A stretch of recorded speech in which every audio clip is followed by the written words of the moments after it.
All right, when checking your oil on an air-cooled standby generator, the very first thing you want to do is you want to walk up to this breaker door here. You want to open it, push out your kickstand, and the very first thing you're going to do is turn both these breakers off. When you turn those breakers off, you're going to wait a good 10 minutes. And then after the time expires, what you're going to do is you're going to go ahead and lift up on the hood here. And where you're going to see an manual off switch, you're going to go ahead and switch the unit in the off position, at which point the generator is going to shut down. Then you want to make sure you have a couple rags on hand.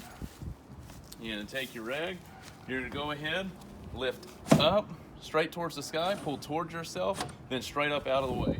You're going to move this door off to the side here. Now, there's a good chance if you're checking the oil on this unit, your generator's ran for a minimum of at least 8 hours of runtime. So everything in this unit is going to be very hot. So it's very good to have a pair of gardening gloves or something like that you can throw on to keep your hands from getting burned. But the first thing you want to do is you want to find your engine oil dipstick here, which is orange, and your oil fill cap is orange. So the first thing you want to do is pull up on this.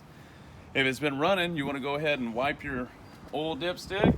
You're going to put it back down in there. And we're going to check our oil level here.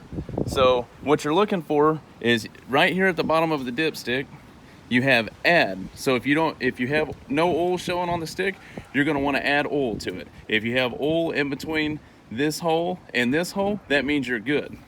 So we're going to go ahead, put that back in there.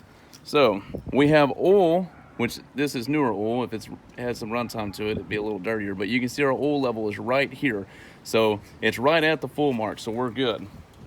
So, but if you had to add oil to it, we would remove this oil fill cap, just twist it to the left. It comes out. You'd want to take a quart of oil and just add it right in here. A little bit goes a long way. They only hold 1.9 quarts, so just a little bit at a time. All right? But everything's looking good, so and if we look down on the bottom of this generator here, we don't see any oil leaks or anything like that, so everything looks good. So now we're ready to go back up and on generator power. So first thing you want to do, go ahead, grab your door here. It's got the 2 pegs at the bottom. We're going to line those into these holes here, one on each side. So lean it towards yourself. Put the 2 pegs in, and then we're going to push it up. I like to apply a little pressure with my knee. If it's been running for any time, go ahead, put a rag there, lift up a little bit, it pushes forward, push down, it locks into place.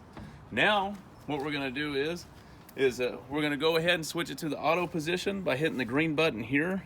Your controller will say utility loss, 5-second delay.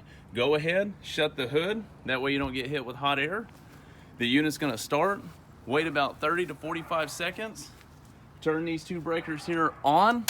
You may hear the generator bog down a little bit. That's just the load being connected, so that's fine. Push out on the door, the kickstand will fall, go in the house. You're good to go for another 8 to 16 hours.